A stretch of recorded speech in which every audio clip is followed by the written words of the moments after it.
Rennes, là c'est moins positif que Marseille, on t'écoute, parce que hier soir on n'a pas eu le temps d'en parler, donc on va prendre le temps de le faire ce soir. Supporter rennais, on vous attend au 32-16 d'ailleurs. Ouais, j'ai axé mon avis surtout sur Stéphane, parce que comme je l'avais dit assez tôt, avant même de savoir comment ça allait se passer, la politique interne étant ce qu'elle est, Stéphane a été prolongé trop tôt, à mon avis, et à la vie de tout le monde et de plein de gens, même au club, dans une sorte d'euphorie. Il faut savoir que, bon, on connaît l'histoire, hein, Julien Stéphane est entre guillemets, a été repris au Stade Rennais pour ses qualités d'entraîneur, mais aussi parce qu'il est proche de la famille Pinault. Donc ça a beaucoup joué. Ça a beaucoup joué dans sa prolongation. Mais quand tu regardes le bilan depuis un long moment, et pas seulement sur ce début de saison de Julien Stéphane, c'est pas un bon bilan. La fin de saison dernière n'était pas bonne. La saison rennaise le classement n'est pas bon.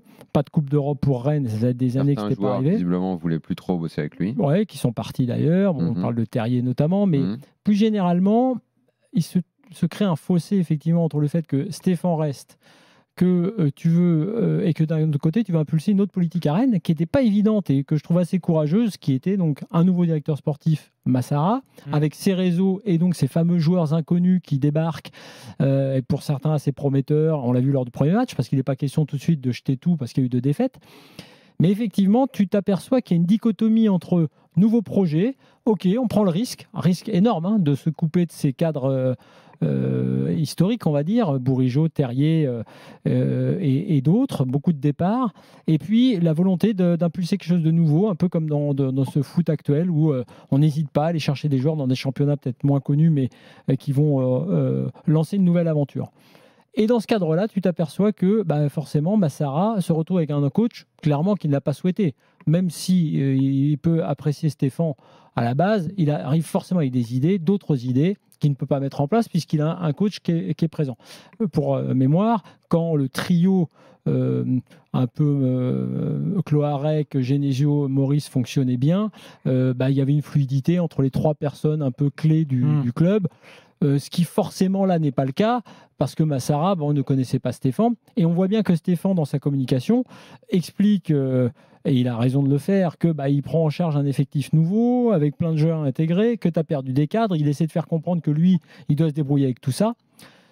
Sauf que dans ses compos, dans les 3 matchs et dans la façon de faire du Stade Rennais, on a déjà un peu le défaut Stéphane, dont tu sens qu'il n'a pas forcément les idées très claires avec effectivement ce nouvel effectif, qui commence avec un match réussi mais avec un adversaire très faible, et qui derrière n'enchaîne pas avec une compo assez bizarre lors du 2e match et immédiatement c'est sanctionné. Dans ce match-là, une nouvelle fois, en termes de caractère, Rennes qui mène se fait remonter et derrière, il n'y a plus personne. Et on sent, effectivement, puisque j'ai parlé des coachs gourous la semaine dernière, que Stéphane, il n'a pas forcément la main sur cet effectif. Alors, entre un coach qui n'a pas de bons résultats depuis un moment, qui n'a pas forcément la main sur cet effectif et dont le directeur sportif ne pense pas forcément qu'il est le meilleur pour mettre en musique tout cela. Ça sent pas bon, quoi.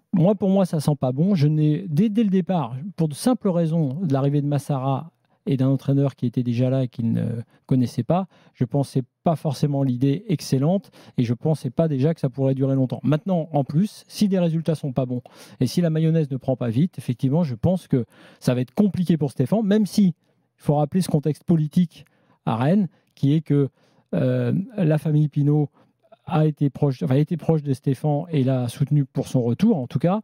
Et pour le reste, effectivement, il y a un nouveau directeur sportif qui, lui, est d'une froideur implacable sur les départs, y compris des cadres, Bourigeaud y compris, et qui dit on m'a demandé de venir ici pour faire gagner le club avec une nouvelle politique, je viens ici pour faire gagner le club avec une nouvelle politique. Et moi, à mon avis, qui dit nouvelle politique dira à un moment ou à un autre nouvel entraîneur. Daniel, même si, point précis sur à l'heure actuelle au club, il n'est pas question, il n'y a pas de sujet là, on va dire dans les 10 jours qui viennent, sur Stéphane. Maintenant, on ne va pas dire, c'est plus un ressenti global que ce n'est pas une info qui est pour vous dire que Stéphane va partir après-demain. En fait, ce qui est dingue dans ce que tu dis, c'est quand même qu'on est en train de parler de dirigeants à Rennes qui sont des chefs d'entreprise à succès. Inutile de dire qui ils sont. Qui, dans le foot, ont quand même maintenant une sacrée expérience, parce qu'ils sont à la tête du club depuis très longtemps. Et ils continuent à faire des conneries monumentales. C'est ce qu'on dit très, très, très souvent quand on dit que parfois les clubs sont gérés par des hommes d'affaires puissants, qui ont réussi dans plein d'autres domaines, et qui, dans le foot, n'arrivent pas, prendre une image, à mettre un pied devant l'autre correctement. À Rennes, Dieu sait s'ils en ont accumulé des bêtises, mais alors celle-là, elle est formidable, et c'est pas du tout pour taper sur Julien Stéphan, vraiment, chacun jugera de ce qu'il a fait, je veux juste parler de la gestion de façon plus globale. Le mec revient au club, il passe après une mauvaise période du club, problème quand Genesio s'en va. Genesio, non, d'ailleurs, il faudrait même revenir un petit peu avant, parce que Genesio, on l'avait retenu, alors que lui, il avait déjà envie de partir. Déjà, il faut remonter pas mal. L'été d'avant, l'été dernier. Pas mal en arrière, gros, déjà. Si tu avais été visionnaire, juste pour faire un petit point pour ta démonstration, tu pouvais, en tant que dirigeant du Stade Rennais, actionnaire, te dire lâchons Genesio l'été dernier pour mettre en place une nouvelle politique et donc commencer un nouveau cycle global, DS, entraîneur, etc. Voilà. Donc, exactement. Donc, ces fameux dirigeants se disent « Non, c'est bien, t'es bon, reste et tout », alors que déjà le mec manifeste peut-être l'envie, il n'est pas content et ça va pas fort. Moi, je me souviens qu'en septembre de l'année dernière, j'étais allé à Rennes pour le tournoi de tennis, la Challenger. Je me retrouve à discuter avec pas mal de gens autour du tournoi et tu sais, dans ce genre de ville et ce genre de club, ceux qui gravitent autour de la présidence, les gens qui entendent des choses qui vont... Ouais, il dit cette saison ça va pas aller, je le sens pas, j'entendais ça et moi j'étais là, je dis pourquoi vous dites ça, ça s'est quand même bien passé l'année dernière, il y a une belle dynamique, même s'il avait envie de se barrer, il est resté et je me suis aperçu qu'ils ont eu raison très très vite. Donc il s'en va, le mec constate qu'il est en échec, il rappelle Julien Stéphan qui est un peu le chouchou de la direction.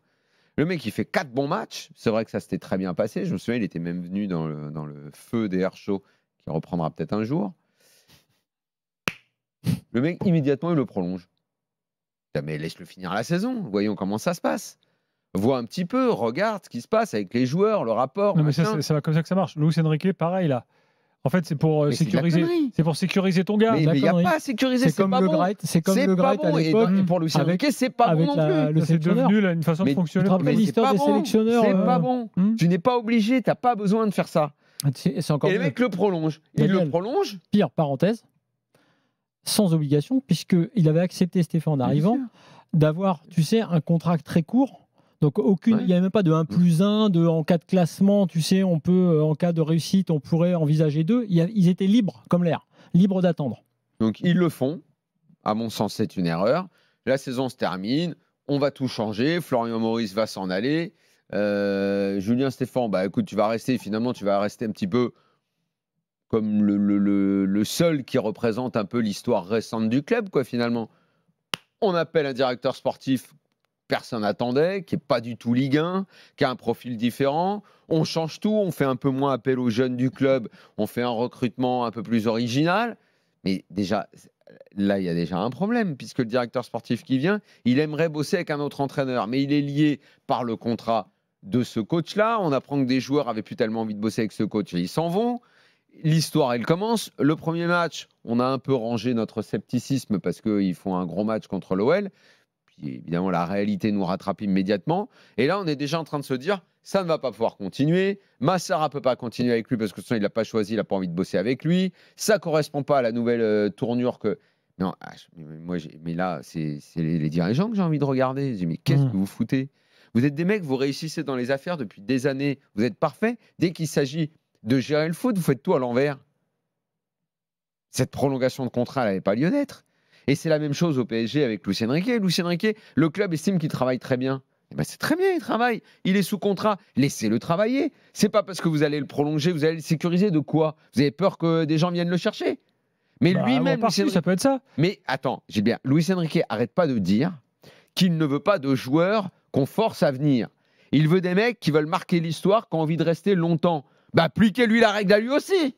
Il va pas vous faire un enfant dans le dos, puisqu'il arrête pas de dire tout le temps qu'il veut que des joueurs qui, en gros, ne vont pas être des traîtres et qui vont rester sur le long terme, qui vont venir parce qu'ils ont envie de venir, qui vont se consacrer pleinement au club. Luis Enrique va faire la même chose alors, puis c'est ce qu'il demande aux joueurs. Les présidents, là, arrêtez de vous jeter dessus, à lui donner immédiatement le confort de la prolongation. Laissez-le faire une deuxième année, qu'on voit comment ça se passe. Imagine que le fameux championnat, nouvelle Ligue des Champions, ça se passe super mal. Et ça, honnêtement, ça peut se passer moyennement. Ils ont 4 gros à jouer et 4, on va dire, qui peuvent battre. Ça peut ne pas faire 15 points. Ce ne serait pas une infamie totale, vu qu'il y a quand même 4 gros dans ce groupe-là. Je ne présage de rien. Je ne sais pas ce qui va se passer. Mais imagine, il y a le barrage se passe mal. Mais qu'est-ce que tu fais? Oh putain, on s'est gouré. Il y a trop de critiques sur Luis Enrique. Mais qu'est-ce que c'est que ces prolongations qui sont données comme ça? Laissez les gens travailler un petit peu et faire leurs preuves. Il a bossé 1 an. C'est pas assez pour mériter immédiatement qu'on se mette à genoux devant lui. Et voilà. Et on les fait tout le temps, ces erreurs-là. On fait des prolongations, après ça coûte de l'argent. Les clubs qui disent qu'ils n'ont plus de thunes, qu'ils ont des problèmes financiers. Bon, bah ok.